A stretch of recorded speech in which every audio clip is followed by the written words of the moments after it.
بمثل چڑیا کا ہو جائے، جبریل کی جہاں حد بے بس ثابت ہوتی وہاں مصطفیٰ کی پرواز شروع ہو جاتی ہے۔ تو پھر سمجھو مصطفیٰ کا کیا مقام ہے، اور کون سمجھا رہا ہے؟ بریلی کا تاجدار امام احمد رضا فرماتے تھکے تھے روح الامی کے بازو، تھکے تھے روح الامی کے بازو، چھوٹا ہوا دامن کہاں وہ پہلو، رکاب چھوٹی امید ٹوٹی، نگاہ حسرت کے ولولے تھے۔ اب جبریل بھی حسرت کی نگاہ سے دیکھ رہے کہ مصطفیٰ کہاں گئے۔ 70,000 ملائکہ کے جھرمٹ میں شاہ دولہ بنا آج کی رات ہے، اس 70,000 ملائکہ کے جھرمٹ میں مصطفیٰ کی سواری تو چلی، لیکن اعلیٰ فرماتے ہیں کہ وہ کس شان سے چلی کہ جھلک سے ایک قدسیوں پہ آئی، ہوا بھی دامن کی پھر نہ پائی، کہ وہ رفتار وہ سپیڈ اس قدر زیادہ تھی کہ اگر ہوا بھی دامن مصطفیٰ میں آ کر پناہ لینا چاہتی تو وہ نہیں دے سکتی تھی، کیونکہ اس کی رفتار اتنی تھی، اس کی سپیڈ اتنی تھی۔ آئی ہے جھلک بھی قدسیوں پہ، تو فرماتے جھلک سے قدسیوں پہ آئی، ہوا بھی دامن کے پھر نہ پائی، سواری دولہ کی دور پہنچی، برات میں ہوش ہی اڑے تھے۔ براتیوں کے ہوش اڑ گئے، مصطفیٰ کی سواری کہاں سے کہیں؟ فرماتے وہی ہے اول، وہی ہے آخر، وہی ہے ظاہر، وہی ہے باطن، اسی کے جلوے اسی سے ملنے، اسی سے اس کی طرف گئے تھے، کیونکہ تبارک اللہ شان تیری تجھی کو زیبا ہے بے نیازی، کہیں تو جوش لن ترانی اور کہیں تقاضے وصال کے تھے، کہیں تقاضے وصال کے تھے۔ موسیٰ علیہ السلام عرض کرتے ربی آرینی، اے اللہ مجھے جلوہ دکھا، رب فرماتا لن ترانی لن ترانی لن ترانی، اور محبوب کو خود بلا کے فرماتا ادنو منی، حدیث پاک ادنو منی یا محمد، اے محبوب اور قریبا اور قریبا۔ بریلی کا تاجدار بولتا ہے اس مقام پہ جب حبیبی کبریا پہنچے تو بریلی کا تاجدار اس مقام کو دیکھتے ہوئے لکھتا ہے تصور کی دنیا میں جا کے کہ گویا رب فرما رہا تھا بڑھ اے محمد، بڑھ اے محمد، قریب احمد، قریب سرور مبجد نثار جاؤں۔ یہ کیا نگاہ تھی، یہ کیا سماعت ہے، کیا مزے تھے، یہ کیا مزے تھے۔ اب سرکار کی پرواز، سرکار فرماتے پھر آگے میں خود یکتا گیا، آگے پھر میں خود تنہا گیا، اور یہ عقل میں آنے والی بات نہیں ہے، یہ عقل میں آنے والی بات ہی نہیں ہے، یہ عقل میں واقع نہیں آ سکتا۔ اللہ فرماتے کمان امکان کے جھوٹے نکتو تم اول و آخر کے پھیر میں ہو۔ کوئی کہتا ہے جی بس یہ مسجد اقصی تک معراج تھی، آسمان تک تھی، کوئی کہتا معاذ اللہ جی جبریل علیہ السلام کو دیکھا، معاذ اللہ رب کو نہیں دیکھا، رب کو نہیں دیکھا، لوگ ایسی ایسی باتیں کرتے ہیں۔ فرمانے کمان امکان کے جھوٹے نکتو تم اول آخر کے پھیر میں ہو، محیط کی چال سے پوچھو، محیط بولتے ہیں لیمٹ جہاں گھیرا لے لیا ہو، محیط کی چال سے پوچھو کدھر گئے تھے، کدھر سے آئے تھے، کدھر گئے تھے۔ یہاں تو گھیرے کی عقل دنگ ہے کہ کہاں سے پرواز شروع ہوئی، کہاں جا کے عروج ہوا، کہاں ختم ہوا، تو لہٰذا یہ اٹکل یہ اندازے نہ لگاؤ کہ اللہ جانتا ہے، اللہ کی عطا سے اللہ کا محبوب جانتا ہے۔ یہ پھر آئیے حضرات آگے سرکار کی سواری، فرماتے میں خود گیا، سرکار فرماتے میری پرواز تھی، میں جب جا رہا تھا پھر آگے سے میں جب جا رہا تھا پھر آواز آئی، ایک جگہ جب میں نے قدم جمائے تو آواز آئی ادنو منی یا محمد، اے محمد میرے قریبا، اے محمد میرے قریبا۔ حدیث پاک سے حضور فرماتے ہیں میں ایک قدم اٹھاتا، حاطب غیب کی آواز پہ ایک قدم اٹھاتا تو جتنا سفر میں نے مکے سے یہاں تک طے کیا تھا اتنا سفر آگے عبور فرما لیتا۔ تو پھر براق کی رفتار مصطفیٰ کی رفتار کے آگے کیا معنی رکھتی ہے، جبریل کی رفتار مصطفیٰ کریم علیہ السلام کی رفتار کے آگے کیا معنی رکھتی ہے۔ آئیے معارج النبوہ کے اندر جب نبی پاک علیہ السلام رب کا دیدار کر کے پھر سدرۃ المنتہا پہ پہنچے تو جبریل علیہ السلام کہتے ہیں کہ میں نے جب سرکار کے وضحا کے چہرے کو دیکھا تو میں مصطفیٰ کریم کی جھلک کو دیکھتا ہی رہ گیا۔ کہتے ہیں کہ خدا کی قسم میرا حال یہ تھا کہ وہاں یوسف علیہ السلام کے بھائیوں نے ان کو رسے سے باندھ کر کنویں میں لٹکا دیا اور رسے کو کاٹا۔ یوسف علیہ السلام کا جسم نازنین اس سے پہلے کہ کنویں میں جا کے گر تھا، میں سدرۃ المنتہا پہ بیٹھا تھا، رب کائنات نے مجھے فرمایا اے جبریل اس سے پہلے کہ میرا نبی پتھر میں جا کے لگے، میرے نبی کو نقصان ہو، جلدی سے چلا جا اور اپنے پر جا کے نیچے بچھا دے۔ تو جبریل کہتے ہیں کہ آقا مجھے تو ایک لمحہ بھی نہ لگا، میں سدرہ تک یہاں تک پہنچ گیا تھا۔ پھر عرض کرتے ہیں کہ آقا جب ابراہیم علیہ السلام اپنے بیٹا اسماعیل علیہ السلام کے گلے پہ چھری پھیر رہے تھے اور پھر چھری پھر نہ رہی تھی، جب ابراہیم علیہ السلام نے چھری کو حکم دیا کہ پھر، تو رب نے مجھے فرمایا اب میرے خلیل نے توجہ فرمائی ہے، اب خلیل نے چھری کو حکم دے دیا ہے۔ اس سے پتہ چلا نبی مشکل کشا ہوتا ہے۔ نبی اگر لوہے پر حکم جاری کر دے وہ لوہا بات مانتا ہے۔ تو جبریل عرض کرتے مجھے رب نے فرمایا کہ اب میرے خلیل نے چھری کو حکم دے دیا ہے، اب چھری چلے گی، میرے نبی اپنے نبی کو ذبح کرے گا اس سے پہلے کہ اسماعیل علیہ السلام کے گلے پہ چھری پھیرے، جائے جنت میں چلا جا، دھمبا لے کے ابراہیم علیہ السلام کے ہاتھوں کے نیچے رکھ دے۔ کہتے ہیں آقا میں سدرہ سے اڑا، جنت میں گیا، دھبا لیا، اس سے پہلے کہ چھری پھرتی، میں آن کی آن میں ایک لمحے سے پہلے، زدن سے پہلے، آنکھ جھپکنے سے پہلے دھبا لے کے نیچے حاضر ہو گیا، اور پھر اسماعیل علیہ السلام کو نکال کر چھری پھیری دھمبے پہ جو جنت سے لایا تھا۔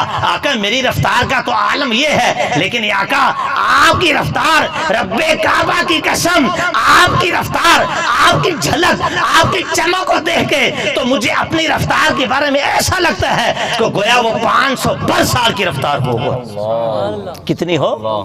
یعنی میری وہ رفتار آپ کی رفتار کے آگے ایسے کہ جیسے 500 برس کی رفتار ہو۔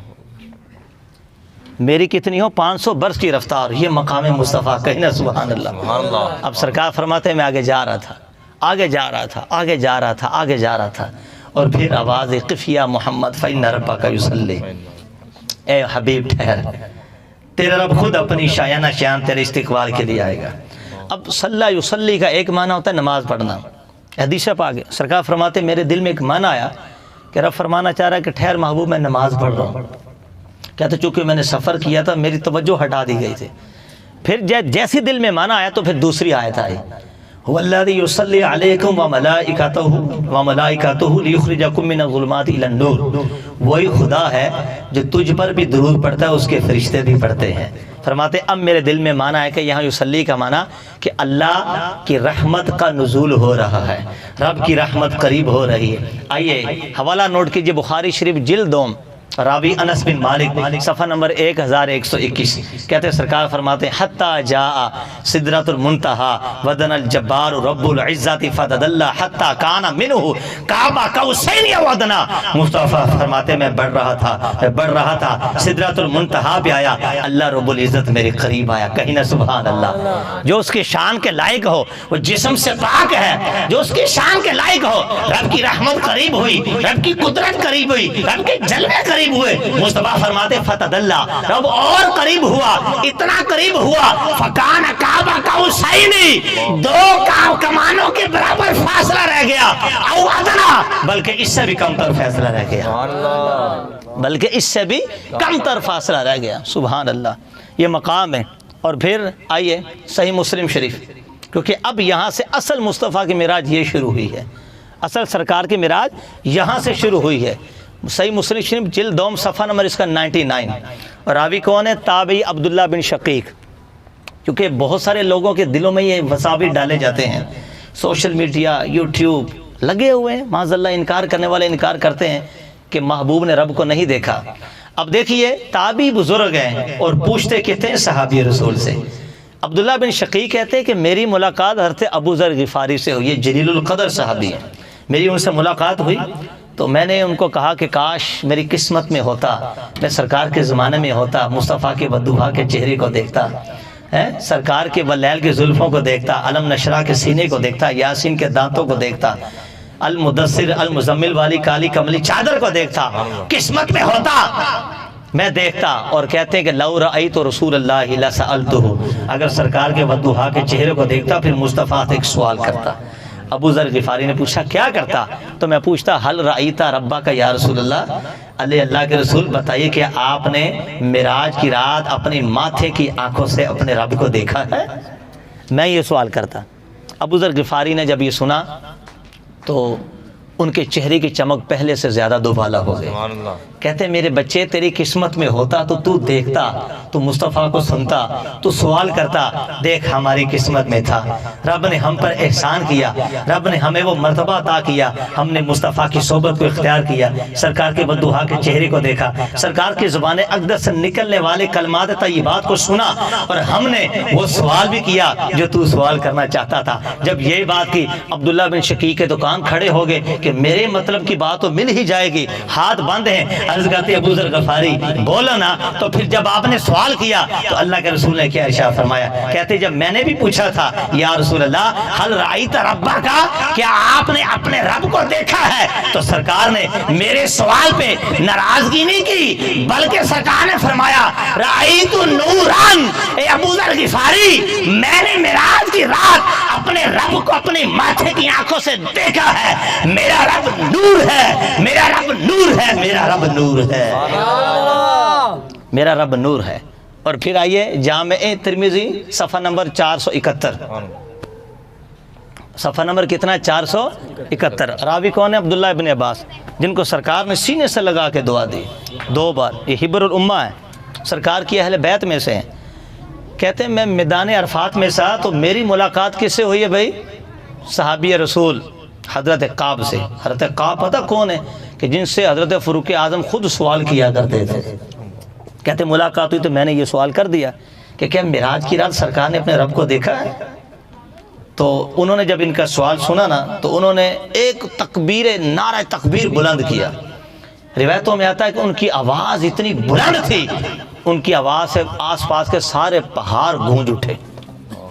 اور پھر انہوں نے عبداللہ ابن عباس کو اگنور کیا، یعنی جواب نہیں دیا. کہتے جب جانے لگے میں نے ان کا دامن پکڑ لیا، میں سامنے کھڑا ہو گیا، کہا کہ آنا بنو ہاشم، میں عام بندہ نہیں ہوں، میں سرکار کے گھر کا فرد ہوں، میں اہل بیت کا فرد ہوں. ایسے آپ جان نہیں چھڑا سکتے. جو میں نے پوچھا پہلے مجھے اس کا جواب دیجئے. جواب دیجئے کہ شب اسرا کے دلہا نے اپنے ماتھے کی آنکھوں سے رب کا دیدار کیا ہے. اب سنی حدیث کے الفاظ، جامع ترمذی صفحہ نمبر 471. حضرت کعب رضی اللہ تعالیٰ عنہ آپ نے حدیث پڑھی، کہا کہ میرے بچے سننا چاہتا تو سن. ان اللہ قسم رؤیتہ وکلامہ بین محمد و موسیٰ وکلم موسیٰ مرتین ورعا محمد مرتین. میرے بچے رب نے اپنے دیدار کو اور اپنے کلام کو محمد عربی کے مابین اور موسیٰ کلیم اللہ کے مابین تقسیم کیا.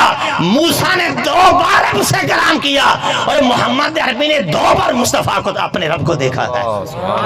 محمد عربی نے 2 بار اپنے رب کو دیکھا ہے. کتنی بار دیکھا ہے؟ 2 مرتبہ. اور قرآن فرماتا افتمارون علی ما یری. تو پڑھو پھر قرآن.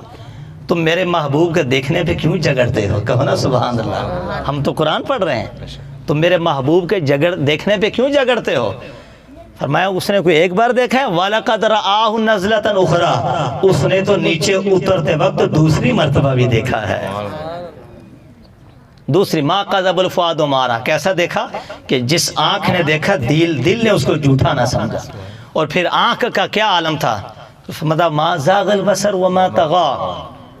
نہ آنکھ ٹیڑھی ہوئی، نہ آنکھ بھٹکی، نہ آنکھ میں سرکشی آئی، بلکہ ٹک ٹکی باندھ کے مسکراتے ہوئے اپنی ماتھے کی آنکھوں سے میرا دیدار کیا ہے. اپنی ماتھے کی آنکھوں سے میرا دیدار کیا. آئیے شفا شریف علامہ قاضی ایاز رحمۃ اللہ تعالیٰ علیہ. اپنا موبائل رکھ دو، میں ٹائم دیکھتے رہوں. علامہ قاضی ایاز نے لکھا کہ قرآن پاک کے اندر جب موسیٰ علیہ السلام نے عرض کی ربی آرینی، اللہ مجھے جلوہ دکھا. اب آگے سے جواب کیا آتا ہے؟ لن ترانی. کیا آتا ہے بولیے؟ لن ترانی. لن ترانی. موسیٰ تو ہرگز نہیں دیکھ سکتا. لیکن موسیٰ علیہ السلام مفسرین لکھا علامہ قاضی ایاز نے یہ اللہ کے بڑے لاڈلے رسول تھے، بڑے پیارے لاڈلے رسول تھے. اب اللہ نے فرمایا کہ انہوں نے دیدار تو میرا مانگا ہے، لیکن یہ تحمل اور یہ برداشت ہر نبی کا نہیں تھا کہ دنیا میں وہ رب کو دیکھتا. فرمایا وَلَٰكِنِ انظُرْ إِلَى الْجَبَلِ. اے موسیٰ لیکن تم پہاڑ کی طرف دیکھو. فَإِنِ اسْتَقَرَّ مَكَانَهُ. اگر پہاڑ ہماری تجلی برداشت کر گیا فَسَوْفَ تَرَانِي. تو عن قریب مجھے دیکھ لے گا. یہاں علماء شاید بیٹھے ہوں، ہمارے طلبہ بیٹھے ہیں یہاں اسٹوڈنٹس. یہ ترانی مضارع کا صیغہ جب اس پہ سوف آئے اس کا معنی یہ اس کو مستقبل قریب کے معنی میں کر دیتا ہے. پھر کیا ہوا؟ فَلَمَّا تَجَلَّى رَبُّهُ لِلْجَبَلِ جَعَلَ دَكَّ وَخَرَّ مُوسَىٰ صَعِقًا. جب رب نے ایک تجلی پہاڑ پہ ڈالی پہاڑ پھٹ گیا، پرزے پرزے ہو گیا، ریزہ ریزہ ہو گیا، موسیٰ علیہ السلام بے ہوش ہو گئے، موسیٰ علیہ السلام بے ہوش ہو گئے۔ اب یہ تو واقعہ، اب سنیے آگے، علامہ قاضی ایاز یہ 800 سال پہلے کے بزرگ ہیں، مالکی ہیں یہ، کہ 800 سال پہلے انہوں نے کتاب لکھی شفا شریف۔ آپ فرماتے ہیں وہ جو تجلی تھی اس سوئی کے ناکے کے کروڑویں حصے سے بھی کم تھی، اور وہ بھی ڈائریکٹ نہیں، انڈائریکٹ پڑی ہے۔ پہلے پہاڑ پہ پڑی، پھر مناقص ہو کر پلٹ کر موسیٰ علیہ السلام پر پڑی، اور موسیٰ علیہ السلام کی برداشت کا عالم یہ تھا، بے ہوش ہو گئے۔ تو کہا کہ جن پر تجلی پڑی اور وہ بھی پلٹ کر پڑی، کروڑویں حصے سے کم پڑی، ان کی جرت کا حال یہ ہے، اے محمد عربی تیری جرت کو سلام ہو، تو نے رب کے جلووں کو نہ دیکھا، عین ذات باری تعالیٰ کو دیکھا ہے، تو نے رب کی ذات کا دیدار کیا ہے۔ اور پھر فرمایا کہ تیرا حوصلہ، کہ تیری برداشت کا عالم یہ ہے کہ رب نے تجھے وہ قلب سلیم عطا فرمایا